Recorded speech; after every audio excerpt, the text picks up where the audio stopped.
Welcome everybody to TeaTime with. This time I'm joined by Kakafu, the current head coach of Big Clan. Now, Kakafu, before I get into all the introduction and everything, I just have a question because I'm always confused. Wikipedia is where I find a lot of my research as a commentator and everything.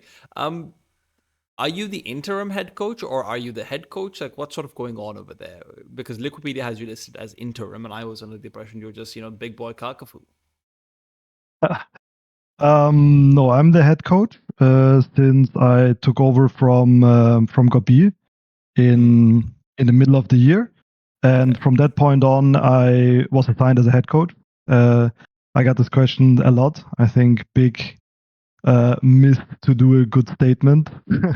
I would say, obviously, with all the stuff that Gob B is obviously a legend in the German scene, but since he went out and I came in, I'm the head coach. Okay. So there's that clarification and introduction done for me. Now, introduction to the podcast as well. This is for everyone watching. This is a podcast. This is not an interview. And that means that people who I have on are generally people who I like and I have enjoyed their work. And I'm going to be quite charitable to be for that reason. So if you're thinking, hey, why isn't he being mean? Why isn't he asking about why this was bad or this is. I genuinely don't care, and frankly, he's not going to give me an answer, right? Like, let's be honest, guys. He's not going to tell me, "Oh my god, I think like let's just insert a random name over here. I think that Simple is the worst teammate I've ever had." Like, he's not going to say things like that. So we're just going to chill. We're going to talk about the year. We're going to have a good time. It's been Christmas recently. Let's just get into the spirit of it all. So, getting into things, I just wanted to start off with a very basic overview of 2024, right? You joined in February, so you missed out on Katowice, so you missed out on the first major for Big and everything. So, barring that, from the point you've been in the team onwards, how would you say Big's 2024 has been? I mean, I got contacted in around February, around like March, if I'm interested to join Big as an assistant coach next to Gob B. And obviously after I don't know if you know what happened after the OG thing. Like I was supposed to join Falcons as the assistant coach in the beginning of the year. Right. So um, there was like a lot of like struggles because the ex head coach of OG, like in that time, Ruga, was supposed to go to Australis, but he had a contract with OG like 4 more months. So OG said that he is allowed to go if I stay for another month, and then he could already join. So there was a talk with like Falcons. They said, yeah, I mean, you can come. I had already talked with Sonic. He was okay. I went to the like upper management to get like some country stuff going. But then in the end, they decided against me. But that's where OG already needed from me a decision if I want to continue with OG or go to Falcons, because they all Right. obviously had to plan. So I took the risk because I thought everything would work out. They didn't accept it, so then I was left basically with nothing. And then some month after, like Big came, yeah, and asked me to help the team out. And obviously, I was already in Big like for 2 years, and now I got like more experience in OG. Had also like little projects. And yeah, they brought me in because I think they wanted to more support after the failure of the major, like the second major they didn't reach. And Yeah. obviously, I was very thrilled. I know the guys, I know the management. Roman was the new guy that I didn't know, basically my boss, Mm. and he's responsible for the CS department. And yeah, he contacted me and said if I want to be assistant coach. I was obviously said yes, like let's go, Big Clan. And yeah, after some months, they basically, yeah, after night, they told me if I want to be head coach. But yeah, so what happened in Big when I joined, we went to Pro League. I think was one of the first biggest events there. We made playoff. We beat Heroic in the playoff game. So I was very hyped that the team was already pretty functional. And yeah, after that, when I took over, we went to Dallas. We went to the playoffs there. We went to another Pro League playoffs there. Then we went to Atlanta into the final, and then we made Major top 16 after they tried to take it away from us. So we had to do it again. And yeah, I think the LAN results over the year, I was very happy about it. I think it was like 3 playoffs, 1 finals, 1 top 16 major, so that was pretty good. But our online results basically kept us kept us in the top 20. I think if we would only see the offline results, we would already be floating around between like 15, 12 in the Valve ranking. But these online games, when you lose against like a tier 2, tier 3 team, you basically lose like 50 or 60 Valve points. And if you win against like two good teams to make playoff, you win like 50. So basically, every online game you lose, you nullified a playoff run in a tier 1 tournament. So that's a little bit tough on our side. But obviously, every game you have to you have to win.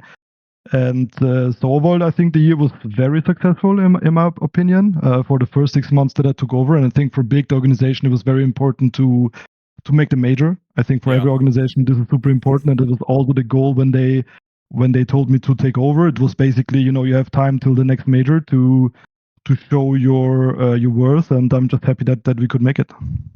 So I'll get back to the big as well because you've given me a lot. Thank you for that. It's so nice to have people who talk more.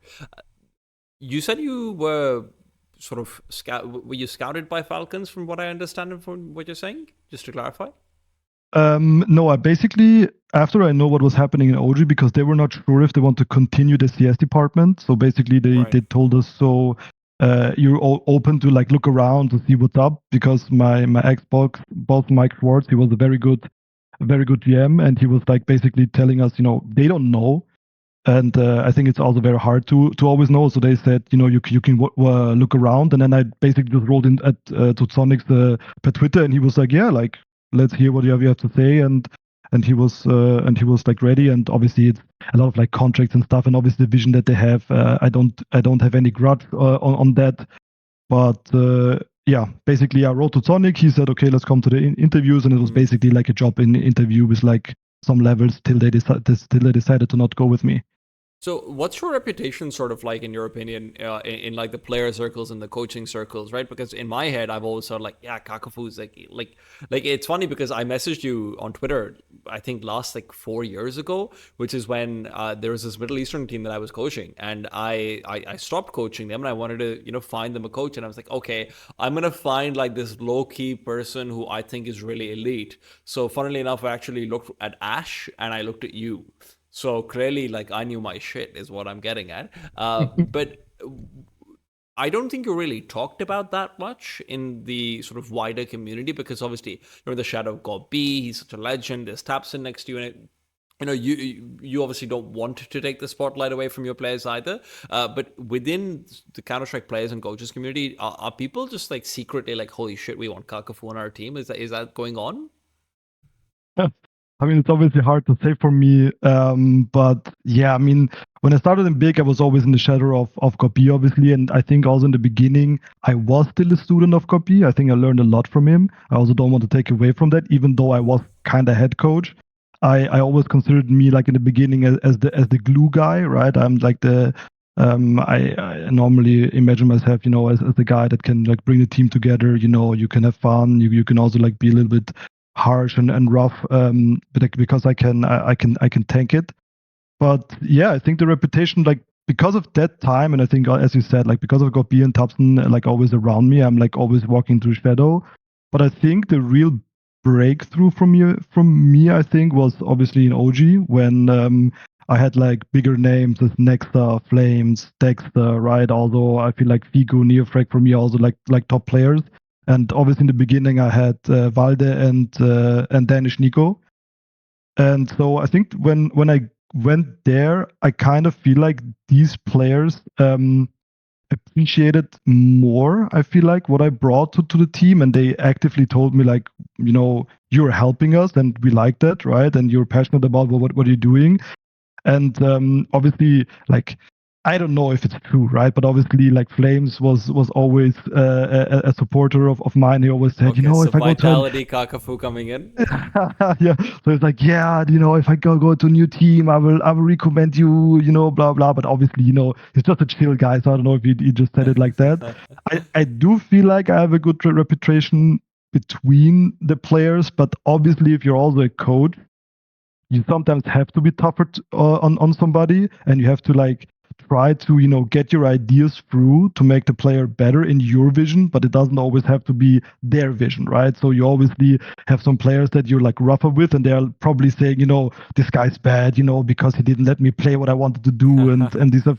And then you have the other players, right, that are like, I say that these players are more the coachable ones, right? Because they understand what the coach brings into. The coach is not, the god that it says everything is true, but they get, a good player takes the parts that are important to him out and learns from that, right? It's not always 100%. It's like, it's 40%, 20%, 6%, depends on the players. But if they can filter out what the coach is telling them and use it on the server, that's where the good players come in. And I think that's the thing. But I do believe that the coaches know me. I feel like, not to feel like, I was one of the first coaches. Like, I call myself the first generation coaches. Like, back when I started in Penta, I think it was 10 years ago or even 11 years ago, when coaching was not like, when so many tier one teams didn't have a coach.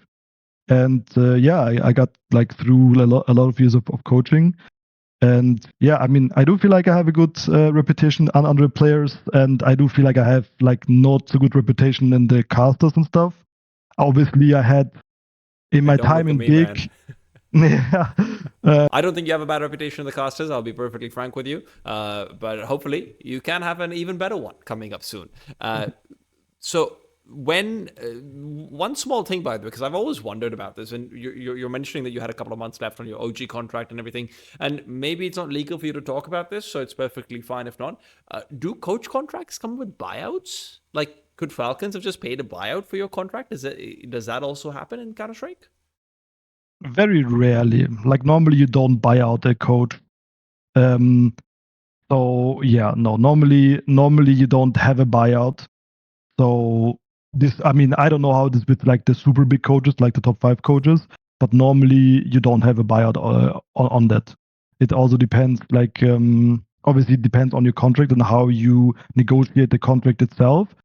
But I didn't hear anything from a coach buyout. Like, it also never kind of happened. I feel like, not that I know of, that a coach suddenly in the middle of the year, you're like, wow, he's like so incredibly good that you need to like buy out the coach. Like, I feel like this is not gonna happen, because it's normally a longer process of like building something up, and you obviously also don't know if it's gonna work, right? Because it's a lot of like IGL coach combination. How can the coach talk to the players? What type of players do you have? Do you have like superstar players that want to play like more on their own? Do you have like a new, you have unknown players like the Navi approach kind of, that are basically, if Blade says, jump, they all jump, right? But if you have like somebody, I don't know, like, let's say like any random like names that already won multiple majors, they're maybe not going to say, why should I jump? How I should I jump? Why are you telling me to jump? These type of things. So yeah, so I think no buyout.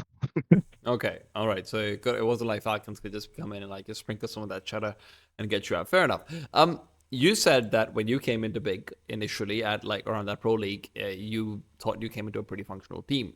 That's surprising to me, right? Because obviously this is a team that had just had a couple of changes. They just brought JDC back, and I think Syrson also came in around that time again into the team, like a month before you sort of joined. They'd failed Katowice, they'd failed to qualify for the major as well. In my head, I was thinking, oh, this team must have been a bit of a mess. But you're saying it was good when it came in. Can you talk more about that? Like, why were they doing so badly before in that case, in your opinion? Because obviously you weren't there, so you don't know. Where suddenly within a month before, your new players have even had a chance to properly mesh in, everyone's just good again? Yeah. I mean, I describe it always as the mix up of the players you have in there, right? So basically you can have you can have a simple in the Navi lineup being like insane, and you can have a simple in, I don't know, a different lineup being bad. So I think it's more about the composition. And I do believe that the Syrson JDC pickup was an upgrade to the players. I think that obviously JDC brought in a lot of things in from Mouse, right? It's also very important that I feel like that they're not, the origin of the player is not coming from the Gob B route. I think that's also something that it's like super important to understand in the big history, is that a lot of the big players come from the Gob B route, right? So it's a lot of same ideas, a lot of same approaches. And then when you get like a player from, let's say, for example, JDC, that has nothing to do with big his whole career, then I feel like the dynamic also changed and a lot of like new things come in. The structure is different. The player wants something different, and I think the pickup brought up 100% the change in play itself. And what happened before, as you said, like I have no idea what the struggles were or what the real issue was, because if you're not really in the team, you can never know, right? Obviously, everybody like makes speculations about this and that, but what the real issues, you never know. Fair enough. Because I was surprised. I'll be honest, when you just said that.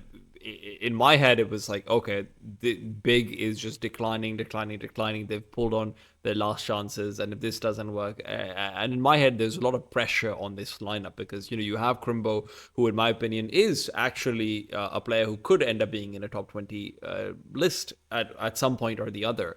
That's the kind of player who's going to get out. If he's not doing too well. He's a young player. The culture of international teams is more. There's examples like JDC who were in international teams and did well for themselves. So I thought there would be a lot of pressure going into it with this new lineup changes, with you in it as well. Did you feel that pressure from management, from yourself, from the environment, from Tabson? What were the vibes like? Obviously, the pressure is always high when you join as a German-speaking member in big, right? The whole nation, or even like three nations, look at you and they want you to perform. Wait, what's the third? It's Germany, Austria, and which one? Because I actually don't know enough about Europe for this. Switzerland have also a majority of talking German. Fair enough. Like obviously Switzerland has basically 4 speaking regions, right? Yeah. They have the French, the German, and I think like 3 others. I think Italian, most of them their own language. Yeah. Yeah, correct. But most of them know German. So basically, the German-speaking trio is, that's why it's DACH, Dach, right? It's Germany for Deutschland, A for Austria, and CH for Switzerland, right? So this whole region is most of the times called like the German-speaking region. But obviously, the pressure is high, right? And especially for a coach coming into the team, it's like, if you're not doing well with the team you're joining as head coach, your name gets lost very fast into the nothingness, right? Because then you're saying, okay, why couldn't he make this team work? And then it's very hard to like find another spot if you don't have like a super good reputation with like players that you already coached at one point. But the pressure was obviously high, and everything was like leading like to the major, right? The major was like the pinnacle of the decision making, as I said. Like, it basically was pretty clear from the beginning that if I couldn't make the major with a team, that my chances staying in big was pretty low. The other thing that sort of did happen early on, right, which is the Gob B implosion from the outside looking in. It felt like it was just suddenly that he's just gone because of internal disagreements and everything. And it was very clearly not a happy sort of divorce, if you'd put it that way. If there is a happy divorce, I don't know if that's just a bad term. You're also telling me about how, hey, JDC coming in with that mouse system and everything. And I'll preface this by saying Gob B is a legend of Counter-Strike. And I'm a fan of Gob B as well. And I say this because Gob B is always my caveat to which I called Carrigan the GOAT IGL. Because for me, Glaive was, second best, because what he did in 2018 was what Big under Gob B was doing in 2017, but they just took that system and made it better. Like, I think that where everyone always credits Astralis with being the ones to create the modern style of Counter, I actually think it was Big who did it, but the players were just not good enough to show what it could be done in a way that it would be adopted. Astralis took that and, hyper scaled it up. That's what it felt like to me. So I respect the hell out of Gob B, right? That being said, everything that you sort of hinted at, intimated at, from what's been seen in public, is like, hey, we need to get away from the Gob B style. What was that? Why did it work before? Why was it maybe working less now? Like, what was going on around all of this? Obviously a hard topic, right? Because I would say that just that he didn't get worse. I think the players just changed, right? Because if you think about it, that you have an you have such a legend, right, that has such a strong opinion about his ideas. And I think that's something that you need to be a strong leader and somebody that creates new things. You need to be very obsessed, like very strong with your own ideas, right? You have to be, sometimes you have to be the mad king, right? Because if you don't 100% believe in what you think is the best thing, then maybe, then you can maybe not convince the others. And I think that obviously it's always hard to say, because everything that I would say right now would be like judgy, but this is like Of course. my my opinion is that I always liked this about him, because me as also an old IGL, because I was IGLing like all Austrian teams. Like I also like, basically I'm not such a super legend, but I wanted to, like, the Austrian leagues and stuff like this, and I can feel. I can really feel for him, right? Because when I also joined the first time in Big and I heard him like talking and all that stuff, I was like, that's what a real IGL, feels like, and I can relate to his feelings a lot. And obviously, I can also relate to his, like, his, how he was happy, how he was, getting everybody in line, and how he was like approaching his ideas. But I think how Counter Strike involved and how the players involved was getting more into, I utilize the player and not the system, because he has changed so fast, so much, and let's say you bring in a new guy that never worked with Gob B in the team, and then he's like, you see the guy that's basically a legend, but he's like so strongly into his opinion, what is a good thing, not a bad thing. I think people don't understand that that's actually a good thing, but they take it up as something bad, and then the conflict starts in between, the personalities. So I think this was maybe something that was like going on, and I think that, for example, Gopi in any other team can work, also in Big could work.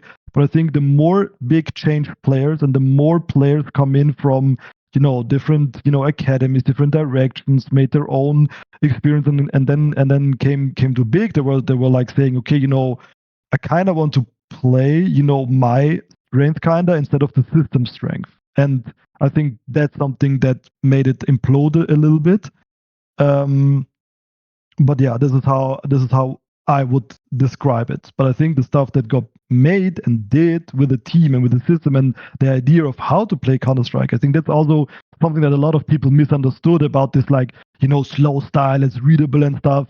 It was not, it was not his idea to play like this, or obviously he knew how to be balanced in that case. Obviously, everybody, as his caliber, knew that you cannot always play like that. It only looked like it from the outside because the execution was hard to do.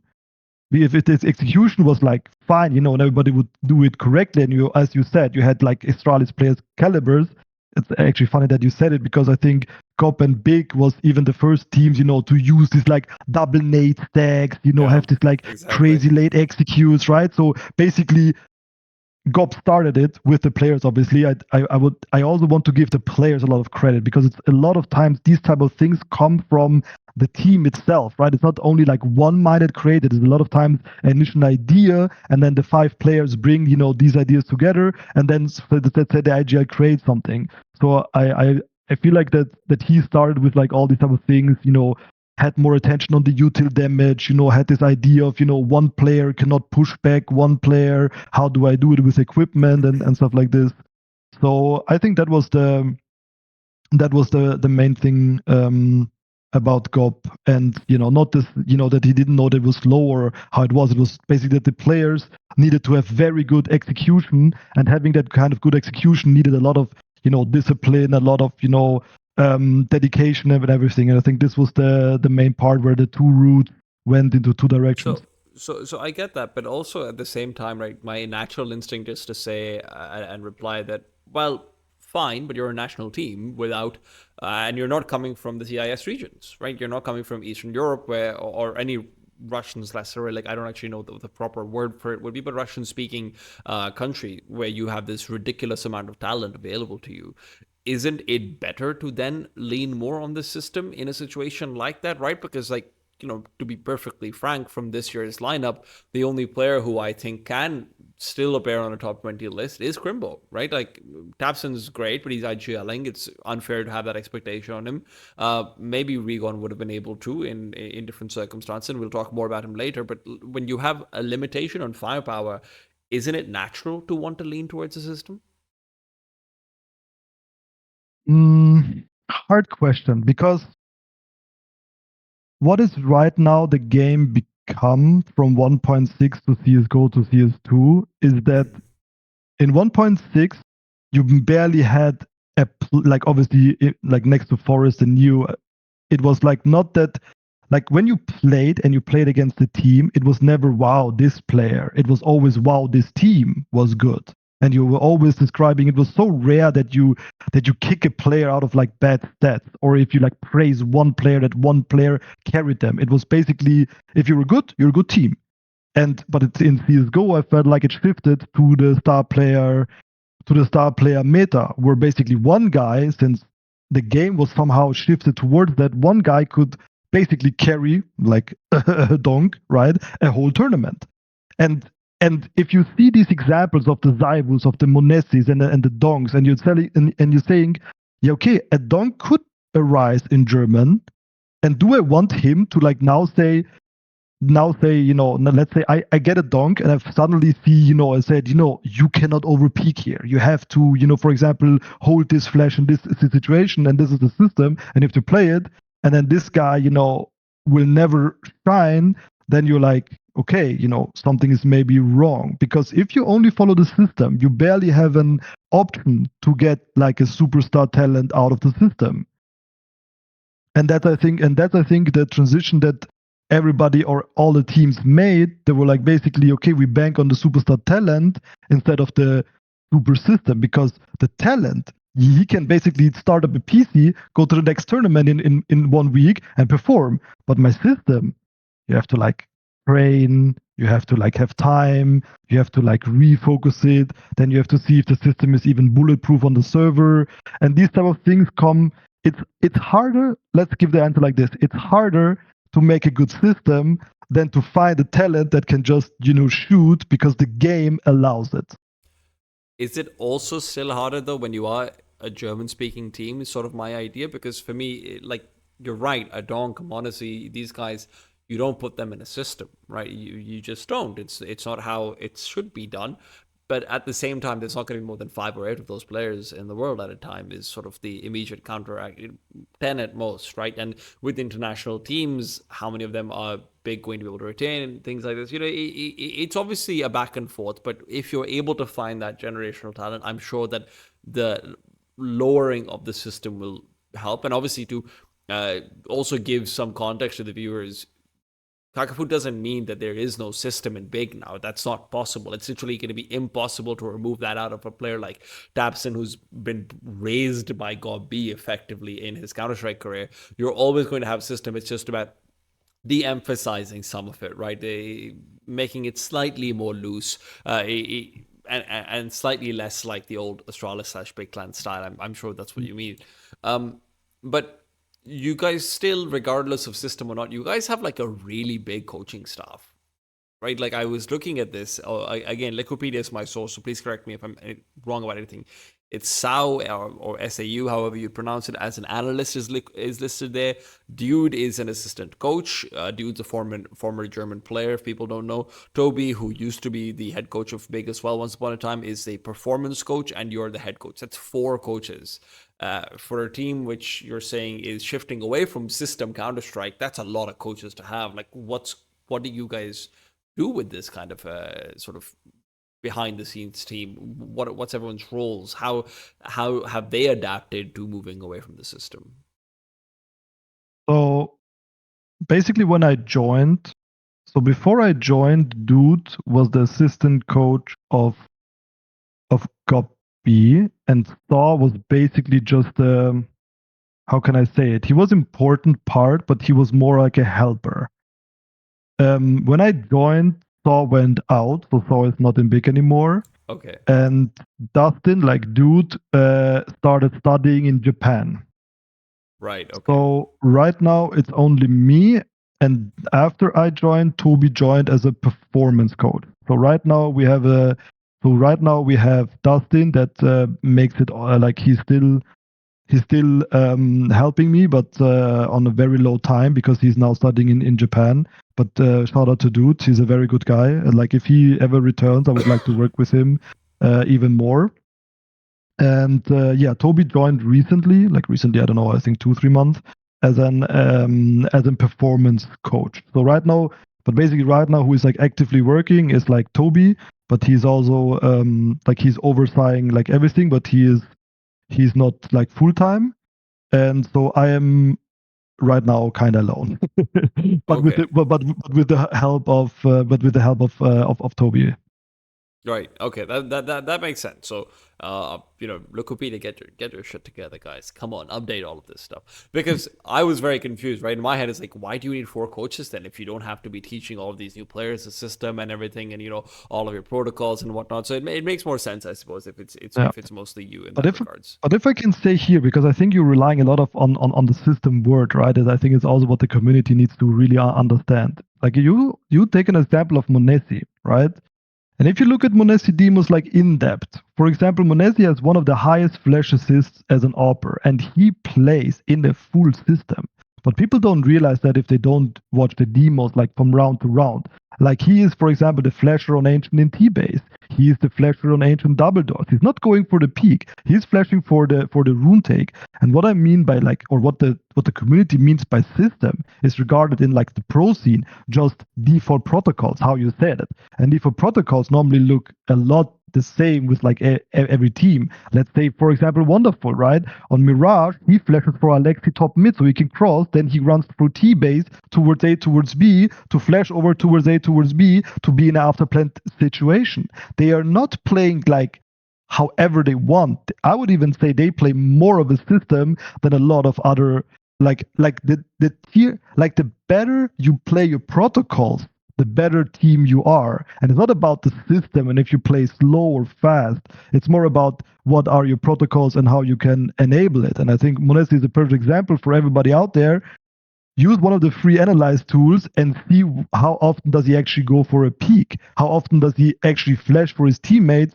Same as Blonde Inferno Banana. When Hooksy was still in G2, it was Nico and Hooksy going into Banana fighting, and who was flashing in T-base? It was Monesi, because it was their idea of how to play default. And everybody always remembers, the highlights and the let him play aggressive is more the what is he doing out of a situation that is not already given in practice.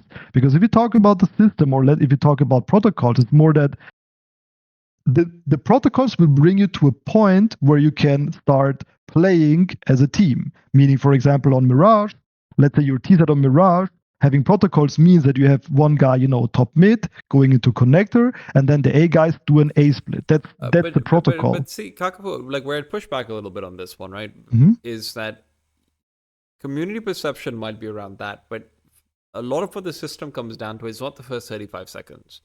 It's okay, you are now in a 4 versus 4. How are you going to behave? If we're targeting the A site now, how much have we pre-planned for this? How many scenarios do we have prepared for this? Or how much are we going to say, hey, I've got Nico and Monesi on my team. Nico can make a decision on his own. Monesi's got the skill level and the intuition to be able to help him out, help whoever out. And based on what he's saying, the rest of the 2 players will figure it out as well, right? Like that's a very different situation to saying, hey, our first 35 seconds or so need to be pre-planned, because of course, there's a baseline level of planning that every team needs to have. That's just Counter-Strike right now. If you're going to go without that, that's not what it is. The system is a system or a system-oriented team or a system-first team is not one that has their first 35 seconds planned out. It's one, in my opinion, which has another 35 different plans for the next part of the round, and because of that, they generally have a slightly smaller map pool. They generally aren't able to really flex out, and then a lot of the times they struggle in post-spawn situations or late rounds because they've done too much planning. There's overthinking going on. There's things like this sometimes, and that can be what stops them from becoming like a top team,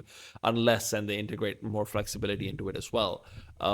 So I get what you're saying, but I do think there is a lot of free flowing sort of energy. I don't know if that's the right word for it, or I'm being too much of a zoomer right now, but energy in a lot of these top teams that isn't necessarily there in big just yet. And that's a good thing, in my opinion, even though I agree that you guys have become a lot more freeing since you've been the primary voice. But you are still much more structured than like a lot of these top teams. Interesting, yeah. I think you made a very good point about this late round situations. Um, and and that's where and that's again where we come to this, like as you said, right, these like mid-round decisions of like different type of players, and if they're like good, if they have a good understanding about the situation, how they can communicate, because I think that's also a big part, when they should do what. And I think the better these players are combined with the aiming to make the next frag, that matters. It's, I think, the key part of doing it. I think you described it very well, even though a lot of teams do have set endings, right? So a lot of teams you will see, for example, Vitality is a perfect example. They basically talked about so many 4v5s or 4v4 scenarios. And if you, again, like skip through the rounds, you see like, oh, when this guy dies, it's always, does 2B split. If they always have this 4v5, oh, it's always, the short fake into B split. So I think then again, as you said, right? But then having these like switch up where suddenly somebody says, no, I'm gonna do this out of, without, having, this pre-planned. I think that's where like these superstars, shine. For example, Nico is like saying, no, I take an off timing and I go now, right? Because I know this is the right play and this is what will mix it out. And this comes down to what we like discussed before, right? That you want players to make that decision. Big time games, big time plays. I always tell to my players is that you have to have this feeling to be a top 5 team, and the players cannot as we discussed wait for the perfect timing to appear, because obviously perfect timing is always also the obvious timing, and that's a good view to have. That this X and X scenarios. I think it's what makes a good team to an elite team, because as I said, the protocols are all the same. I just wanted to make sure that people understand when we talk about system, that that they should not be like so focused on that what is the question would be more what is the system than they are just stating the system. So yeah, I think that's a pretty good summary of it. Thanks, man. I've been shit at talking about Counter Strike for like 10 years now, so I need to get something out of it. um, so you guys brought in Rigon, and I was super excited, right? Because for two reasons. One, I'm a simple guy. If a pro player follows me on Twitter without me saying something nice about them, like, hey, I like this guy. All right, right? I'm straightforward. I've got 2,000 followers on Twitter. It's all I have. But I also really enjoyed Rigon, because whenever I casted him on Bad News Eagles, in my head it was like, oh my god, this guy makes shit happen, right? Like he takes control of a round. He says, hey, I am taking this space in the first 30 seconds. I will win my duel. It will happen. And I'm like, hey, isn't this just Xantares again, right? But now he also speaks German. That's sort of what was going on in my head. And I was always under the impression that the reason why Rigon didn't work out, and don't run away from me yet, don't tell me why he didn't work out, that comes later. I was under the impression that the reason why Rigon didn't work out was because in my head, I'm like, oh, it's Big Clan. They're probably giving him 7 million things to do, and Bad News Eagles gave him 7 things to do, and he figured out another million on his own, right? That it's different situations to be in. What did you think of when you were bringing in Rigon? Like, what was your goal initially? Who were you looking for as a player, and why did Rigon fulfill that criteria? So Rigon, obviously when we looked at the market, it's all, as you said, like in the German speaking market department, it's like very rare to find like a good player like him. And obviously the moment, like there is, first of all, the thing that everybody needs to understand is that it's very hard to pick a player in a specific role, right? So in big, like before I joined, they basically just brought in the next best player in, and then tried to give him a role that was fitting in the team next to the other stars in the team. meaning that, because the talent pool is so small, you basically have to get the next best player and try to fit him into the team in maybe a role that he doesn't, fulfill so good. But since he is so good, you have to try, and do it, because it's a lot of times very easy to say, why didn't he just play, this position? Because obviously another player is playing this position. If I take the other player and put him in the position of the opposite role, maybe he's also bad. And then if I have to, get rid of player X, or if I have to get rid of player Y, it doesn't really, matter in the end. That means you have to pick the next best player into a team and try to fit him into the team, whatever this means. Changing roles, changing positions, changing, how to approach the game. This is like the hard part. If you don't have such a, if you cannot just, be as a big team and say, I pick the best guy out of the best out of in this position, and then let's go, let's roll. So what brought us to Rigon was exactly basically what you said, right? The guy that makes stuff happen, because I think that the misunderstanding from a lot of players that join big is that they're very, they're basically like the community, how I would say, they're very fearful of the big system and the big player, and the tops and the Gob Bs, and I have to fulfill my, role that was destined by God to, to play this position, but it's actually, not. Because a lot of times in the end, it's like they're saying, be free, do the stuff, be aggressive, do the right thing at the right time. But if obviously you do, out of 10 times, you do 9 times the wrong thing because you feel like it's the right thing to do, but then you fail, we miss, we lose, then obviously we cannot continue like that. And I think that's a lot of times then basically more of the problem. So when we looked at Rigon, it was like a very good matchup in our opinion. Like we interviewed him, we talked to him. He was a very hype guy. You see him scream around everything, and that's also something that's super important for Topson. That there is a functional team that likes to play with each other and to also be there in the hard situations. And what we saw in Rigon was exactly what you said, right? Basically a playmaker, also sometimes the guy that just takes the risk even though it's not necessary, and if it works out, it was very good. And something that was in Bad News Eagles that worked out for them is they had like 5 guys of that, right? Because if somebody opens up a space on his own and even dies by 2 people shooting at him, it opens up another space for another 1v1 duel. But I feel like that's also that was, it's a lot of times a give and take if you don't have the right balance, right? Because I feel like also the downfall of the Bad News Eagles was exactly that. It was, yeah, if the next guy doesn't win his duel, then the round looks bad, and everybody knew it, right? It was like they were like a team that rode on a wave that was like hard to fight against if they were rolling.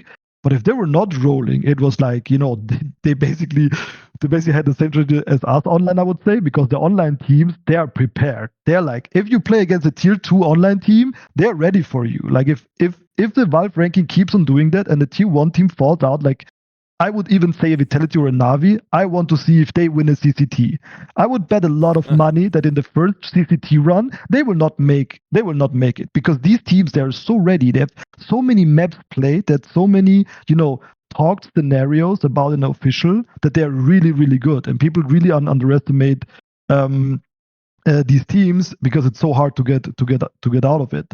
So I think the Rigon scenario was a quite obvious one for us, to get like a fresh player, again, a fresh mind that didn't come from the Gob B route, as we mentioned before, to get like just a fresh start. And he had like obviously he had the communication, he had the play, and the more I got to know him, the more I felt like he's a 1.6 player kinda. And I describe this type of guys as like, what I say is like, they follow, right? You say follow, they follow. You say you run, they start running, without even thinking twice. Ooh, will I die here? Is an AWP holding me here? No, man, I'm behind you. It's go time. You go. And he went. And I feel like this is a very good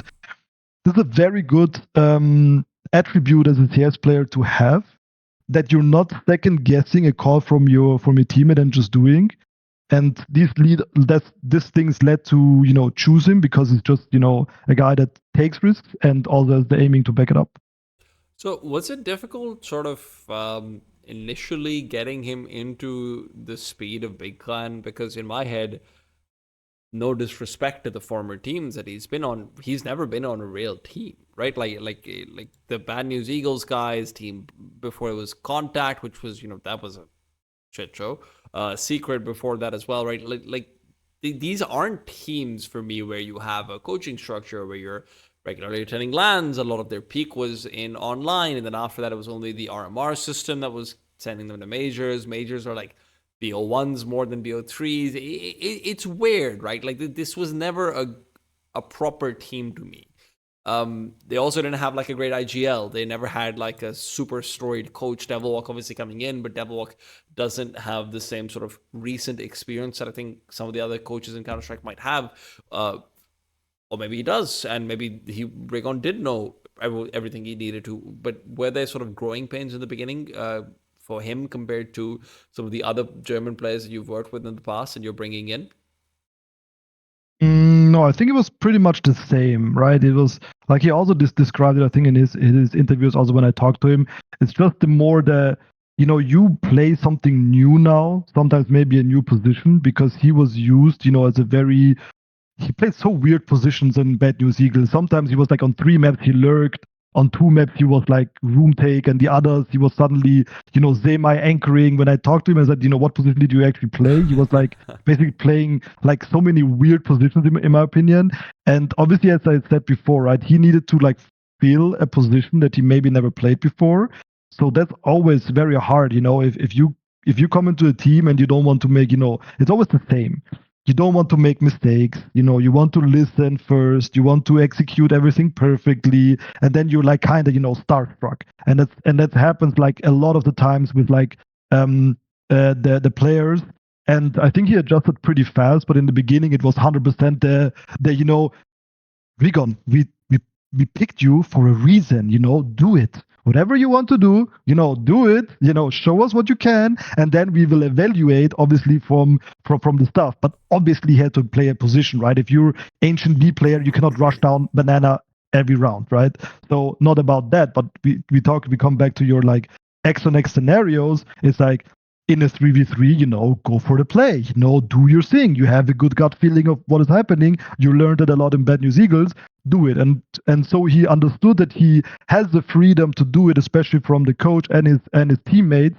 That took a time. And I think that was the trajectory he had to go since he reached, obviously, I feel like he peaked at the major. He won us a lot of like super important rounds. And it just took some time that he went back to his like old habits in these X scenarios.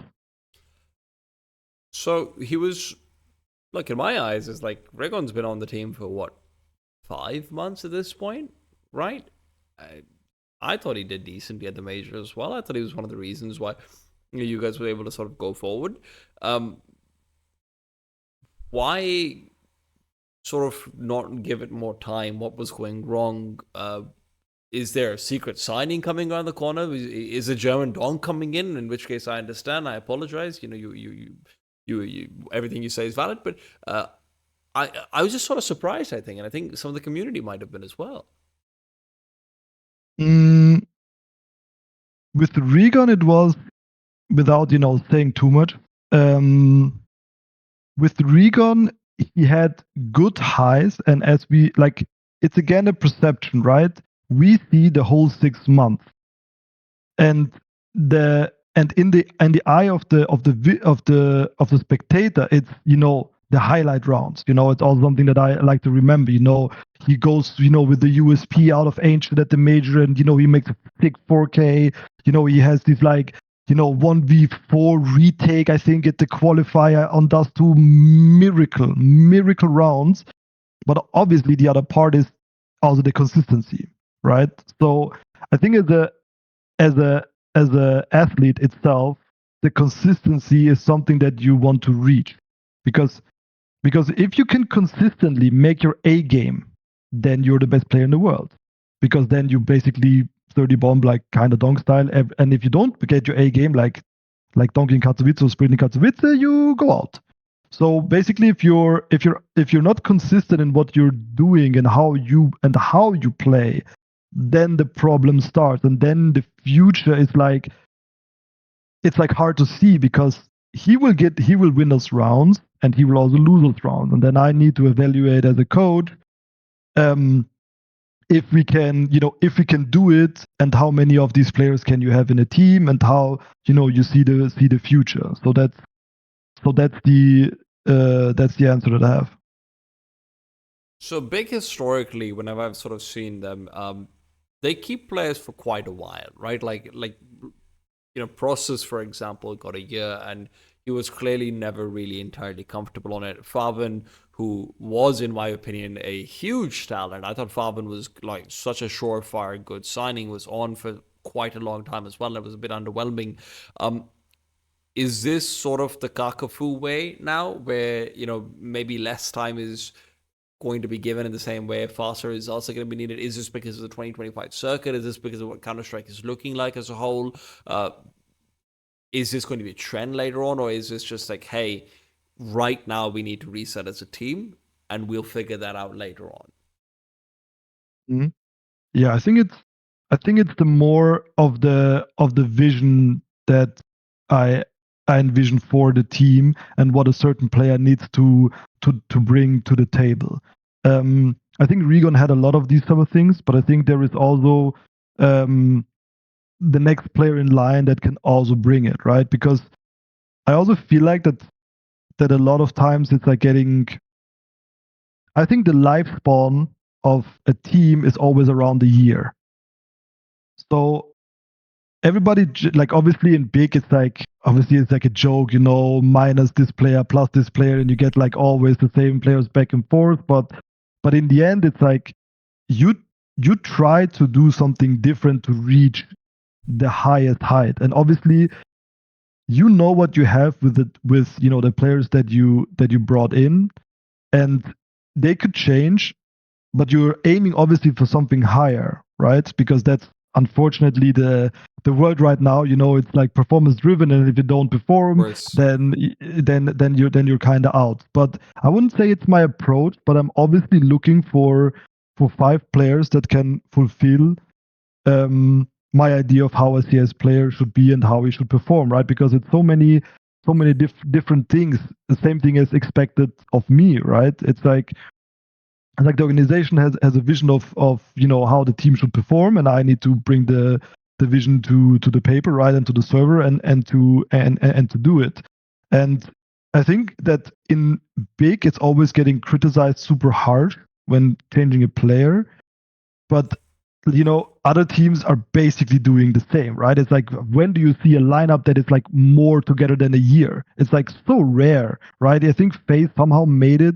I don't know when Frozen joined, but now, I mean, to be fair, like, I don't think Big gets criticized for like keeping players for a year or less than that. I think Big gets criticized more for, hey, okay, we just have the same guy coming back in again. I think that's where a lot of the criticism for Big comes in. yeah. And while we're on the topic of the same guy coming back in, I would be remiss not to talk about Syrson, right? Syrson is the white whale of Germany, right? Like, he is so good, but he is so bad, right? Like that's what it feels like from a spectator perspective, and it's especially weird to me because, so back in like 2017 or 18, I can't remember which one it was, I actually casted with Maui Snake for a season of ESL Meisterschaft, and because of that, we actually had a decent idea of what was going on in the German scene, like in the tier 2 scene, and we were following along quite a bit. Syrson and Slacks were always the two players in Sprout and alternate attacks that were always looked at like, okay, Slacks kind of too passive or whatever. He's less likely to make it than Syrson, but Syrson is just a surefire thing. That's what it always was. He comes to Big Clan, online area, has a good time and everything. Gets his reputation at group stage, demon, pressure is where problems are coming in. But now it feels like we're not even getting that group stage demon at all times. We're not even necessarily getting that online fiend at all times. Then there was talk about, hey, Toby coming in is going to help that out. It did help it out, but then you look at events like Atlanta, right, where frankly, Syrson was just kind of completely missing in the finals and things like that. What is going on with this player? It's like it's like obviously, how can I say it? I mean, obviously, I don't know. Otherwise, I think if that question is easy to get answered, then everybody would be good, or everybody that was good would still be good, and then we would never ask ourselves the question. And since the topic is pretty fresh, I do believe that he he has it in him. He just needs to unlock it. And how does he unlock it? Is obviously with, like, I feel like with a lot of like help, like around the coaching stuff, as you mentioned, right? I think he and Toby has a very close connection. But I also think that I talked with him like also a lot. I listened to his ideas. How he approaches it, how he wants to op and everything. And it's more with him, it's hard to say. I feel like the team needs to really be built around him as a superstar to really make it work. And I think if he finds a team that basically has, this mentality to make it work, then I think he will also shine again. But I think if he needs to, be more what the Wonderfuls and the Monessis in the teams are, I do feel like he will have a harder time. But I think Flo is a super great player. But what Do you is mean it that that he unlocks needs him? to? Sorry, but do you mean that he needs to sort of be believed in more by his teammates and things like that? Because I know that, especially in MOBAs, funnily enough, there's a lot of players who will only do well on their team if like they have full faith of their team that, oh, you are this shit, you're gonna go carry me in a sort of way. Are you implying that that might be needed more as well? Mm, yeah, we could say that. Yeah, I mean, obviously the team also in big believed in him, because I think if you have a team that don't believe in the single pieces, it's very hard to succeed. I also think in the recent interviews in other teams, you see, this like, yeah, we don't know if you want to continue. I think there's like Spings drama, when they were like already before the major wanted, something was up there. Obviously, I don't know what was up. It's like always hard to see what's in the teams. But I think more when I obviously this is the emotional part, the believing in you, but this is something that is external, and we always know that the external things you cannot always get, and that's why it's in sports psychology is a lot of things. It's like they talked about the internal motivation, and that you need to find your consistency. But I mean it more in a way that the team, really has to, believe in a system around the orb. As again, as we said, that the orb is not holding the Inferno Banana Flash, but he's the guy suddenly, fighting with the Orb in Banana, for example, or these type of things. But obviously, these type of things always come back to, if you want to be a superstar striker, if the goal is open, you have to make the shot, But if you get like 15 tries and you miss 10 out of them, or 10 penalties, then it's hard to back Of it up, course. right? And I think that's the balance that the team needs to find. But I've only worked with him like a short time, but yeah. But I think the Syrson scenario is that it's the first, like when I was back in big, he wasn't there, Yeah. and I also only know him from the outside, from like the online era. But I agree. I also had him I had him as a super aggressive AWPer. But also one thing that people need to know and to mention is CS2 is different. CS2 is, I feel like, especially for the AWPer, different. The movement is different. How you strafe, the bullets went different. The maps are different from the bank scenarios. So I feel like the dynamic, also the MR12 thing. Like people underestimate the MR12 so much. It's like it's a funny anecdote, because we were like scrolling, we had a talk with, I had a talk with Syrson, and he was like, we had a game on Dust 2, and he was like, coach, I feel like I didn't have so much impact. Let's watch, let's rewatch the demo and see, what happened. So we rewatched the demo, and then we come to a conclusion. He was like, you only had like 5 shots. You basically had like 5 duels to make the shot. You made it like 3 or 4 times even, you made even 4 times the frag, But other than that, the opportunity did not present itself, right? So I was like, how is it even possible? Then I went to watch like another diva from another AWPer, and I see like they also have like 3, 4, maximum like 5 shots where they see an enemy that can actually kill, and not already the round was over, or maybe a teammate fed, or maybe the enemy was already dead. And so I was like, that dynamic is like super weird for me, because the CS:GO times were like AWPing paradise. Like, I don't know if people remember how broken the AWP was. No movement slow, quick shooting, incredible 10 bullets in the AWP. It was like nuts back in the days how the AWP worked, right? So now they nerfed the AWP like a lot, in my opinion. And I think adapting to this CS2 style also takes the time. And then it obviously depends if the team has the time to adapt enough, the player is good enough, and all these type of things. Ops are difficult though, right? Like ops are also difficult to find, in my opinion, these days. So Yeah. there's an approach that in League of Legends, which is not really a game I follow, I'll be honest, I just sort of listen to podcasts and stuff about it because I think they're interesting. There's a FlyQuest in League of Legends has an American team, and their GM slash their sort of head of esports guys, Papa Smithy, who also talks a little bit on the Counter-Strike division. He talks a lot about FlyQuest in general.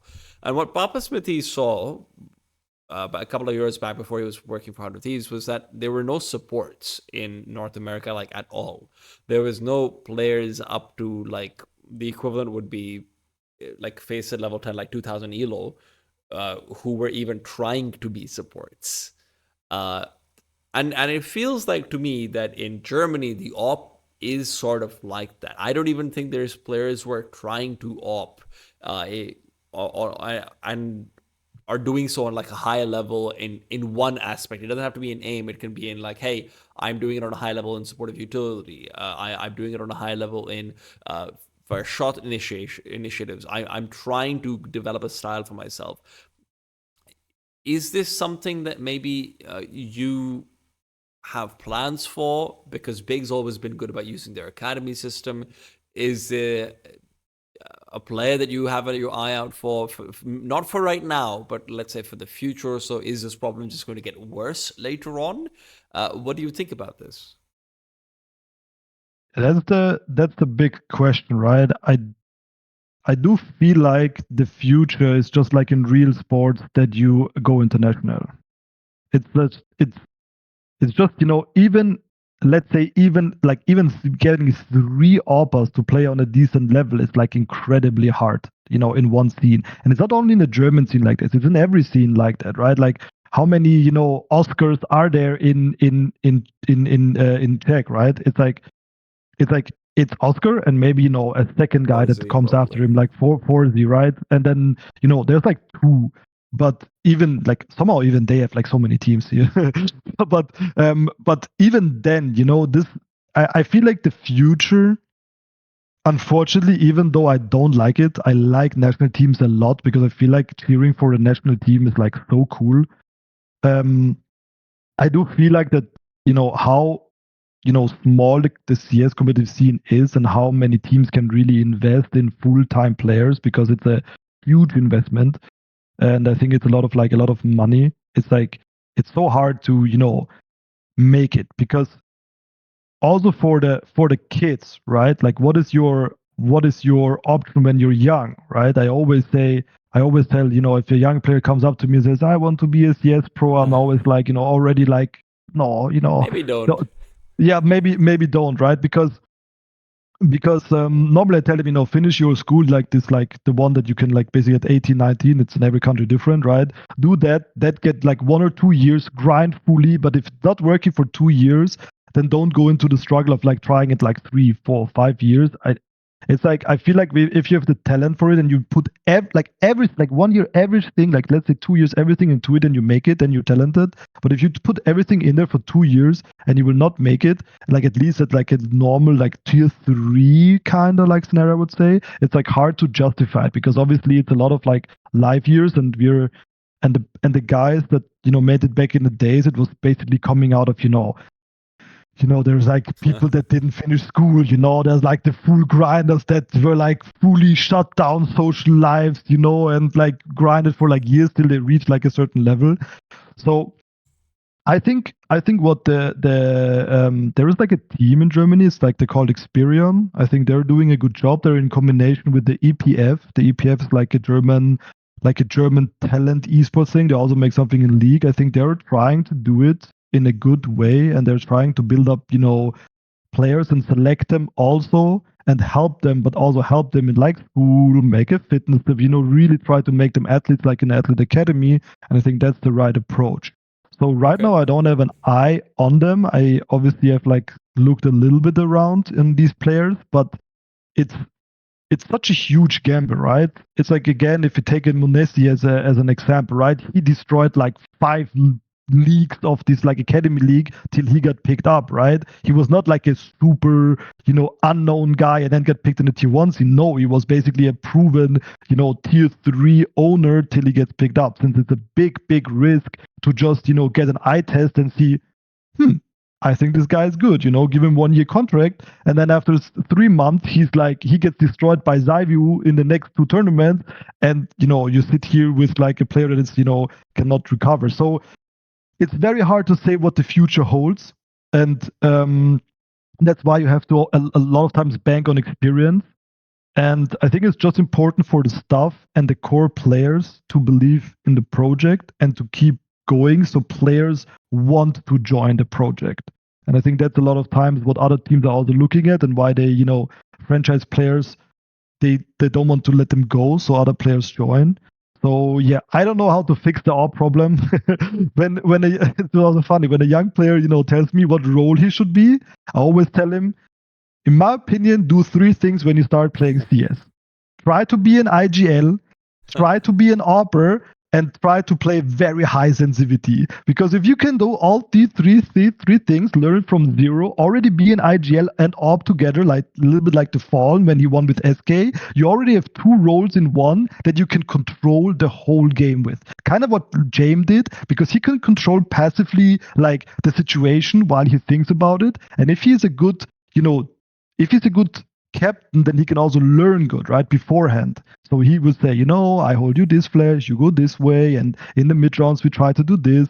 So I think this is obviously harder said than done, but I feel like if a young player beats an IGL and an AWPer, like these 2 roles combined, your value is like insane. Imagine you can pick up an AWPer and IGL in one, because rifles are internationally it's easier to get, right? You're but telling a an AWP, 15-year-old player to become an AWPer and an IGL. Like, come on. It's the same thing. It's the same thing as saying, yeah, just don't become a pro player. I mean, like, both of the roles that need you to watch the most demos in Counter-Strike, which, like, genuinely super boring. Like, I didn't find demos fun till I turned like 24, and that's because at that point I was like, well, I don't have friends anymore because they all moved abroad. I might as well do this instead, right? So, yeah. That's why it's funny, yeah. But it's very hard to say what happens in the future with the AWPers. Yeah, I think the future is international. Let's hope that at some point a young AWPer comes by and saves German Counter-Strike. You've got a young rifler who's saving German Counter-Strike. Krimbo's kind of a beast, but he also felt like he fell off a little bit after Rigon joined. And I don't know, maybe the spot sharing, whatever it is, but it was weird because in everyone who I talked to's heads, which isn't a lot of people, to be fair, like I said, not that important. But everyone who I talked to said, oh yeah, Rigon's going to go in first. He's going to do that entry thing. Krimbo's going to be behind him. JDC's really good utility, supportive util. Tapson's really good at supportive util. And what we're going to have is like JDC taps in late rounding. Krimbo second in, stays alive, does a good job, gets that multi-frag, really killing it. Never really got to see that from him, though, is sort of the weird thing. Why was that? I think that also comes with me, I have to say. I tried some stuff with Krimbo. I tried to think of how he can have more impact and go into more impact roles that obviously it's hard design, but in my vision of the impact roles, right, as you said, maybe being a second room taker, maybe being, in the middle of the map on CT instead of anchoring, like we tried it on some maps. So I was trying to, move him around a little bit. Then he was like before this like super hard, bad anchor and like bad lurker, always last and everything. So I tried to do that a little bit in the 6 months that I joined, since I also felt like he had more potential than just lurking, even though it's also a very, very important role. So I feel like this is some why his rating maybe dropped a little bit, but I think not much, because we also have to consider that HLTV.org introduced the new rating system. That also, the equals are not as important anymore. What type of frags you do is more important, because obviously as a lurker, your stats are also inflated, because if the round is over and you still make 2k and then you save, you have like 2 KD, but the round is like lost. So So to be fair, I don't mean rating like HLTV rating necessarily. I just mean performance on server, because HLTV rating is kind of whatever, right? Like there's a lot of flaws with it. I think there have always been a lot of flaws with it. It's a very good benchmark for discussion, but I've also watched a lot of your games, which is why I'm saying Krimbo definitely didn't feel as good later on. mhm. So you're saying it's predominantly the role shifts? Yeah, I would say it. I would say it like this, because, like as I said, I didn't. If you're not in a team, I don't know how he performed. So I do feel like he also performed good with us. Like he was there when it's needed. Obviously, at some point, he had like this and that kind of scenario, but in the baseline, he was delivering, right? He was, as we talked about consistency, he was like consistently doing, stuff to improve. He was, knowing his nades, he was knowing his strategies, he was holding his bomb site. So on a consistent base of level, he did his job. So I think that's also something that was very important for me. But yeah, I tried to do some road shifts here and there, and maybe that's something that went out of his comfort zone. So yeah, if there is an explanation, it's basically because I tried to road shift a little bit. I know you're not going to answer this, but is Slack's running big? No comment. Okay. Is Sin also joining big? All these like stuff rumors, it's like there's like no comment. Like I can obviously not talk about it, but obviously the year will start soon, so everybody will know in like a week or two what is happening in all the teams. I would like you to tell me, because right, you said that you're very satisfied with the year, and sure, some things should have been better, but you guys were pretty happy with how everything went all in all. Um, what would make you happy with next year, right? Like, what is Big's goal to accomplish in 2025? Finding a good offer. Um, Hey, yo, that's not bad. no, I think it's the same thing for me as the question was already somebody from HLTV asked me the same question. I feel like for me it's a great achievement to be in the top 10, and I do believe that with the pieces we have and we're gonna bring in, it's a possibility. It's gonna be hard, but this is something that I want to be in. So I always said that I would be very satisfied to be a playoff team, to like go to a tournament and you always know you can reach the playoffs.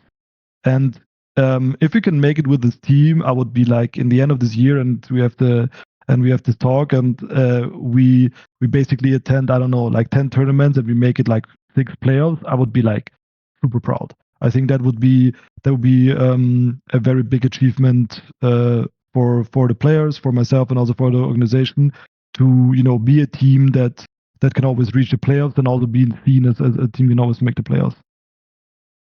All right. Final question from me.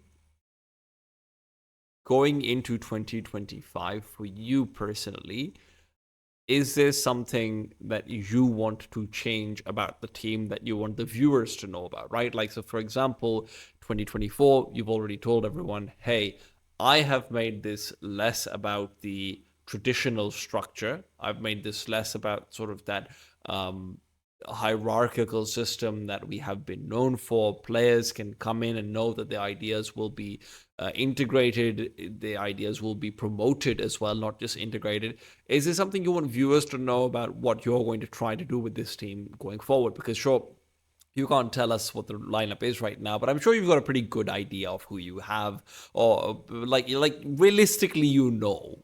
So, what do you want us as viewers, us as commentators, us as pundits to know about Kakafu's big in 2025? What are you changing? What are you aiming for? What do we focus on? And what do we criticize you for if it doesn't work? So moving forward, it's super important that we enable the right role. I think that's something that when I came in, I think that was a big part, as I was always telling, that if a new player comes in big, he kind of has to adapt to a role. But what I want to do now with the new team is that they have a very fixed role, and then they can prove themselves into the role. That a lot of players have the same positions as lurks, same positions as room takers, same positions as rotators and stuff like this. So I want to move forward and really point out that Germany has like star players that can shine, and I want to bring out that shine. And that's something that I want the people out there to know, and what I also want to know, and obviously what they can criticize for, is obviously what we talked about the system, is that we know what is like going wrong, but we need to fix it. And I think that when the people out there don't view us anymore as this like, structural slow play that like basically always get pushed, what is not true, is I think that's the one thing that I want moving forward, that the community sees. So having stronger roles that we can really define what is doing what in the big team, and that the strategy ideas shift to more shining in individuals. All right, that is all from me. Any messages for the fans out there before we send things out? I mean, obviously to the German fans, I still hope everybody supports us. I think that Big has a big legacy and a lot of like pressures on the shoulders. But as everybody, as like always, I want to say is that we're working ourselves, right? It's not that we are just waking up and are satisfied with where we are.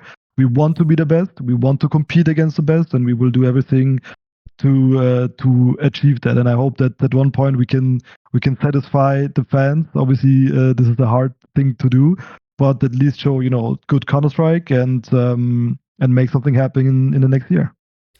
My message out to the fans is that it's the German fans specifically. Guys, Germany is the largest economy in Europe.